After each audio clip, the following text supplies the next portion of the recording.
Hey gang, I got an offer for you today from LinkedIn. As business to business marketers, your needs are unique. B2B buying cycles are long and your customers face incredibly complex decisions. Isn't it time you had a marketing platform built specifically for you? LinkedIn ads empower marketers with solutions for you and your customers. LinkedIn ads allow you to build the right relationships, drive results, and reach your customers in a respectful environment. On LinkedIn, you have direct access to build relationships with decision makers. Of the 875 million users on the network, 180 million are senior level executives. 10 million are C-level executives. You will also be able to drive results with targeting and measuring with their tools built specifically for B2B.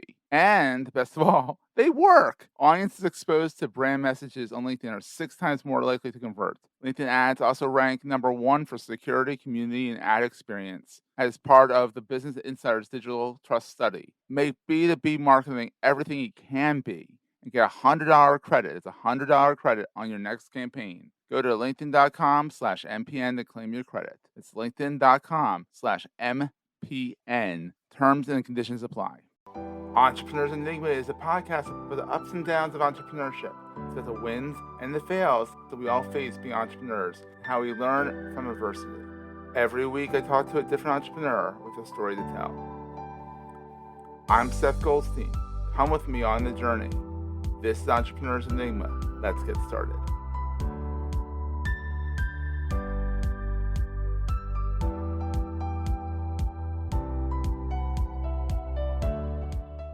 Hey everyone, welcome to another edition of the Entrepreneurs Enigma podcast. I'm Seth. With me is the brainchild behind SweetFish Media, the host of the B2B Growth podcast, James Carbary. He also is the author of a fantastic quick read, but it's a quick read because you can't put it down. It's just chock full of such good information. Content-based networking. That's how I first discovered James. And I don't even know how I heard of the book per se. You might have been on another I'm struggling. I hit 40 and I'm struggling with the memory. I swear to God, I'm struggling because it's like I read the book, I love the book. I reached out, I said, let's connect, let's talk, let's get you on the podcast. And then the holidays hit.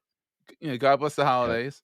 And then so we're finally meeting right before Christmas. Of course, this podcast is probably not coming out till March, just because I'm not ahead of things with all these podcasts. So James, tell us, who are you? I started SweetFish back in 2015 as a blog writing agency. About a year in, pivoted into being a B2B podcasting agency after Ooh. figuring out that there was really nobody at the time using podcasting as a business development play. And so we were figuring out that when you ask somebody to be a guest on your show, that you can build relationships with practically anyone. I mean, outside of the Bill Gates and Elon Musks of the world, like a lot of people will say yes to Mhm. being on your show. And now we're really in a season of the business where we're evolving our service into much more of the editorial side of the content, like actually making the content fantastic, starting to do more Ooh. narrative type work with the shows that we're That stuff's producing. tough.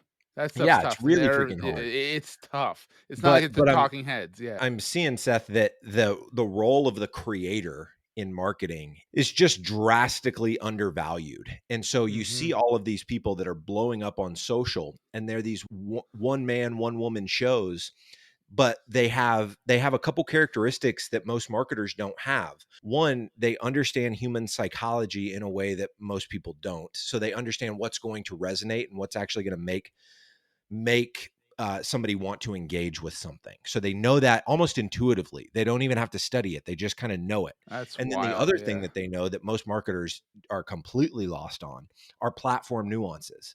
And so you Mm. see it on LinkedIn, you see it on TikTok, you see it on Instagram, YouTube, even brands like Morning Brew that have done it with email.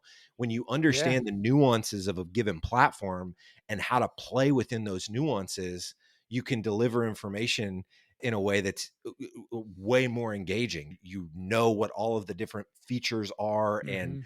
what all the updates are. And like, hey, if I use this component of Instagram, if I use their kind of built-in caption system instead of baking my own captions into it, Instagram's going to let that play more, And it's show actually that to pretty more good. people. Yeah. And it's So actually pretty good. It's like with my voice, and I talk a lot and really fast. It does a really good job. yeah, it does. But It's kind of anyway, so creepy. we're just seeing in this season of the business that B2B companies are sleeping on creator talent. And, something I've been saying a lot is, you have enough marketers. The Mhm. B2B companies that we're working with, you have enough marketers. Start hiring creators, because these creators are going to be the folks that actually help you create content that engages your market, as opposed to just checking a box to say you got the last blog post done. Why don't you Yeah. try to create something that makes that director of IT that you're trying to reach want to share it with their entire team because it was Mhm. that damn good? Absolutely. So what's your background? Are you a marketer by training? Are you No, a ukulele yeah, it's a player? super Like what? random background. I got a business degree. My college, hopefully nobody from my college hears this, but it was worthless. I mean, I don't think I learned anything from Ugh. college. Learned a lot of things relationally, and that was Yeah, awesome. that's college. A lot of other people say college is more for the adult light Yeah, than anything else, which is yeah. honestly it So makes it worth it. yeah, and I don't, and I was very fortunate, to have some scholarships and stuff. So I'm not one of the stories that got saddled with a lot of debt. But uh, so got a business degree, didn't really learn anything from that. Started working in an insurance company right out of the college, and then ended up winning a sweepstakes. I didn't win it, but my roommate's brother-in-law won a sweepstakes that I talk about in the book. And so we got to take a private jet to New York City, watch a Mhm. Giants Cowboys game in a suite next to Jerry Jones, watch the game with Barry Sanders. It was this unreal experience. And Mhm. throughout that experience, I met a guy that owned a logistics company. That's So wild. through the course of that interaction, we ended up hitting it off. And about a year and a half later, he asked me to move to Orlando to run the helicopter division of his logistics company. So I ended up That's doing wild. helicopter logistics for NASCAR for 3 years Oh, that's and got all. to put, yeah. So super, From a freak, just yeah. general like, hey, we're gonna go watch a sporting event, and I meet this guy, and like it turns into this. That's pretty Yeah. awesome. Opportunity of a lifetime. But that was my first exposure to entrepreneurship. And that Mhm. that was me getting to see an operator run a company. And so it's really cool now. I mean, at Sweetfish, we're now bigger than the company that I joined. And I remember at the time joining that company, it's 10 employees, 10, 15 employees. Doing a few million in revenue, and it was super exciting. It was super, like, I was like, oh my gosh, this is a whole nother a whole new realm of possibility. Yeah. And so now at Sweetfish, we've got 40 employees all across the country, and it's Wow. like, man, it's really cool to see kind of the influence, Jeff's influence in my life, and how that really catapulted me into doing what I've been doing entrepreneurially the last 6 or 7 years now. So that's a little Wow, bit of the story. it's been 6 or 7 years on your own, doing your own Yeah. thing. Yeah. So, that being said, what is the most exciting thing about being an entrepreneur? Like, especially now, I mean, you have a new one, you have a little one now, so I'm sure that's Yeah. even Yeah, better JJ now. just got here a few months ago, and I think the most exciting thing for me is the freedom of time. That was my Mhm. motivation from the beginning. It's so funny. Like, I started a podcasting company, but I'm not a super technical guy. Like, we Mhm. even getting into this, we were fumbling around with my camera and trying to figure out how to get the audio to work. Like, this isn't my thing. So where a lot of people build businesses around like passions they have, I built this business because I saw a massive opportunity, not because I am super romantic about the art Mhm. of podcasting. It took us 6 or 7 years to even evolve our service to the point where we really care deeply about the quality of the Mhm. content. For so long, it was just about the relationship, hence the, content based networking, the book. Mhm. It was all about like using this medium as a way to build meaningful relationships with people. And And it so works. Yeah, and it yeah, it works. really does. It's super effective. But all that to say, for me, it's the time. Like, being able to do with my time what I want to do with my time. Um, Or I that get to JJ wants build. with your time. Or Yeah, what what JJ JJ, like, so yeah. looking at now having a little boy and knowing that I have ultimate control of, we all have ultimate control of our calendars, Yeah, but it's better a for whole worse, yeah. lot. You can do a whole lot more when you're working for yourself than when you're working for somebody else. Now what's the scariest thing? I think the fear, get a little existential, but like Yeah. purpose and like impact. So like when I get up to heaven one day, like, God's trusted me with a lot. And did I steward what God gave me well? I think is Yeah. probably Or he gave me all this freedom. Did I use that freedom well with my family? Did I use it to mhm. bless people in our community? Did I use it to love people well and to honor God with my life, to the extent that I could have, given Mhm. what he's given me? And so Yeah. that would be I would say what I fear now. Oh, well, there you go. Well, hopefully you don't have to fear it. Hopefully she, it is very happy with what you're doing. Yeah, Go from there. hope So, so. Sweet Fish started out as it wasn't always a podcast marketing company, or was it always a podcast marketing company? No, it was a blog writing agency for the first year. Oh. So I had no clue what I was doing, man. I was charging $150 for blog posts, and I would work with anybody and everybody. We didn't have a niche. We didn't. It was nothing. It Yeah, was like, hey, you I evolve just into got. that, yeah. Yeah, I was working for a software company for a little bit, got let go, and was like, how do I make money? Okay, well, I've learned this content marketing stuff. I could help companies do this. So that was the evolution there. It wasn't rocket science. It was like my buddy and I had a podcast, and I realized I could ask whoever I wanted to ask to be on the show, and they would say yes. Oh, it's amazing And who I've had on these I've done yeah, podcasting it's for 10 insane. years. It's amazing who I've had on my podcast, like, people that I'm like, and now I'm friends with them, and I'm like, Yeah. Yep. "What? How's this Yep. possible?" It's a hack that can't, it's really hard to replicate your ability to build genuine friendship with people just by doing a content collaboration with them. We're gonna take a quick break, hear from our sponsors, and get right back to the show. Hey there, it's Jason with the Marketing Podcast Network. Real quick, I want to make sure you know that the world's leading B2B Marketing Expo is returning to the Los Angeles Convention Center on March 21st and 22nd. It's high time we got back together to learn, see the latest technologies and solutions, and network, right? Join thousands of marketing professionals just like you to learn from over 250 industry expert speakers, educational masterclasses, and over 300 exhibitors. And this year, your ticket also gets you into the Sales Innovation Expo and the Marketing and Advertising Expo. So it's like 3 conferences in one. It's March 21st and 22nd at the Los Angeles Convention Center. Go to b2bmarketingexpo.us to register. That's b2bmarketingexpo.us. The Marketing Podcast Network is a proud partner of the B2B Marketing Expo for 2023. We'll see you in LA. Exactly, and the best part is it's not NPR. I don't know Yeah. how many people have to tell them it's not, but there's no NPR bone in my Yep. body. I'm Yep. not Terry Gross. I ask good questions. I have a journalism background. I went to school for journalism, so I have a little bit of knowledge in that, but I'm not Terry Gross. I'm nowhere near Yep. Terry Gross. And you But, don't have to be. you don't have to be. It's fun, and I actually don't necessarily. I mean, I enjoy Terry Gross every once in a while when I need something like very deep and heavy. I want to listen to some really good radio. That's great, Yeah. but oftentimes I just want to hear 2 people chewing the fat, and just Yep. having a good time and chatting and all that. So here's a good question you can get deep on here. What is the most important thing to carry with you all the time? I, Man, I I love the sounds that people make after I ask that question. I love this question. I think I'm gonna go with AirPods. There you go. Because it feels like the iPhone is like, That's overly duh, a used. little too duh. Like, Yeah. of course you gotta have your but what the AirPods enable you to do, instead of having to hold the phone up or, like, put it on the table and have it on speaker, I just freaking love the AirPods. It's something you can't live without, honestly. I Yeah. mean, headphones in general. I have the Aftershocks, not a sponsor, but I have the Aftershocks, and I love them.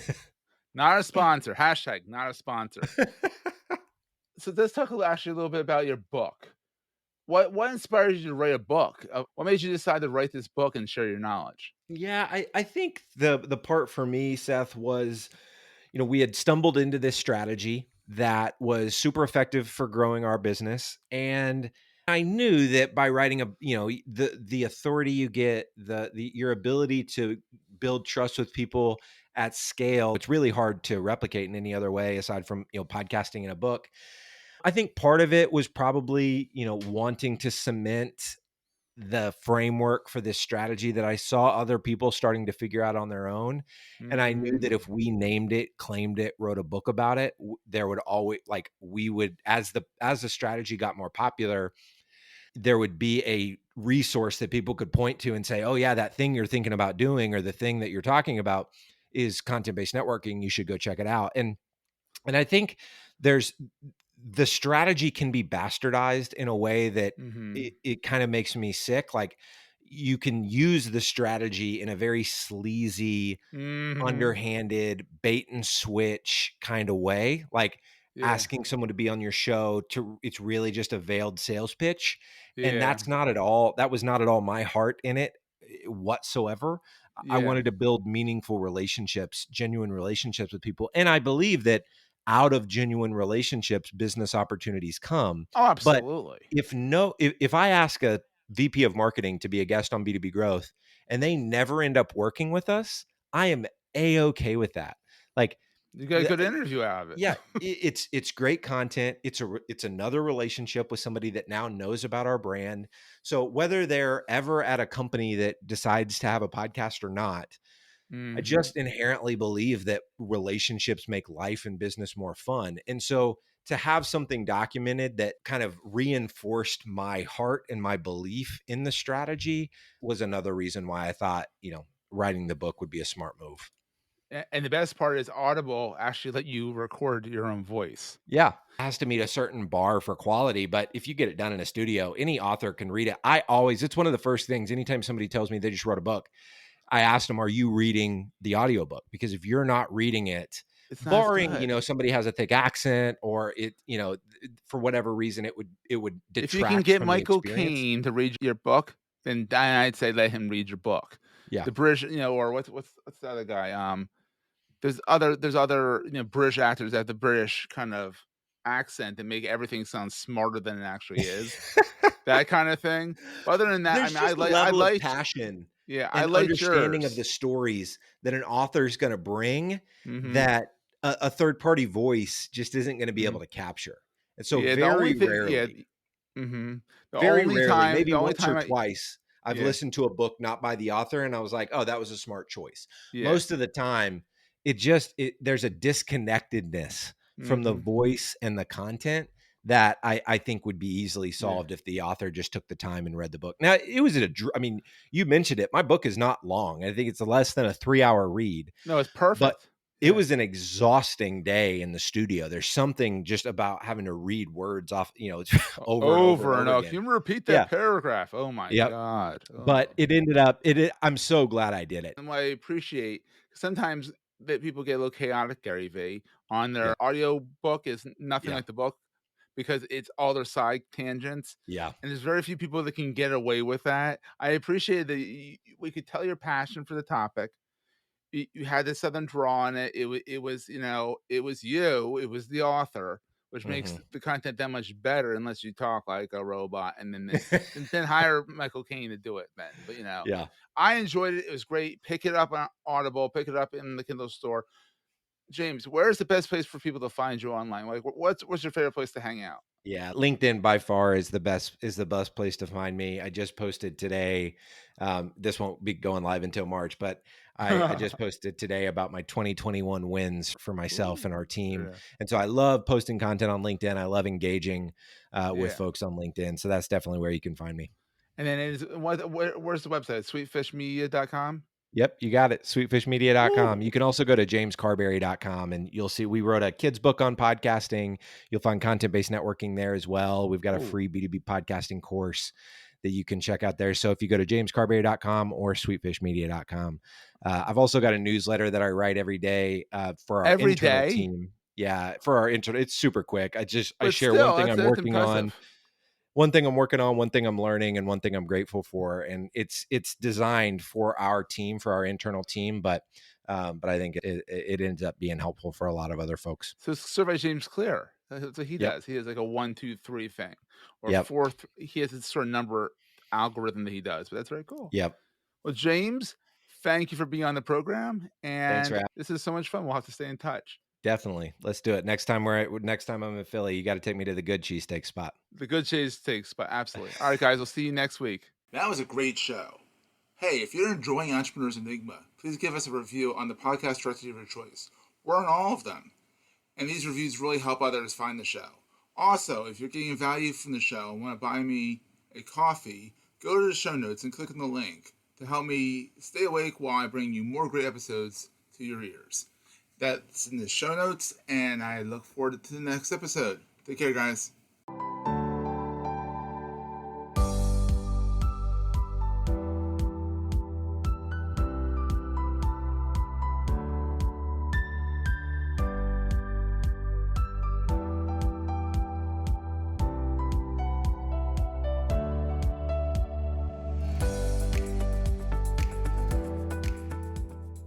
Goldstein Media hopes you have enjoyed this episode. You may know you're listening to this show along the Marketing Podcast Network, but did you know there are other great shows on MPN to help your business? Christopher Hines hosts a great podcast called Pod Central. Chris, tell us what these fine folks will get when they listen. We help you launch, grow, or monetize your podcast. We even help those podcast business owners out there grow their agencies and get more clients. This is a place where you come to learn everything podcasting. Wow. Where can people subscribe? Search for the podcast wherever you listen to your shows, or find me on Twitter at Chris Podcasting, and I can send it to you directly. Or go to marketingpodcasts.net. This podcast is heard along the Marketing Podcast Network. For more great marketing podcasts, visit marketingpodcasts.net.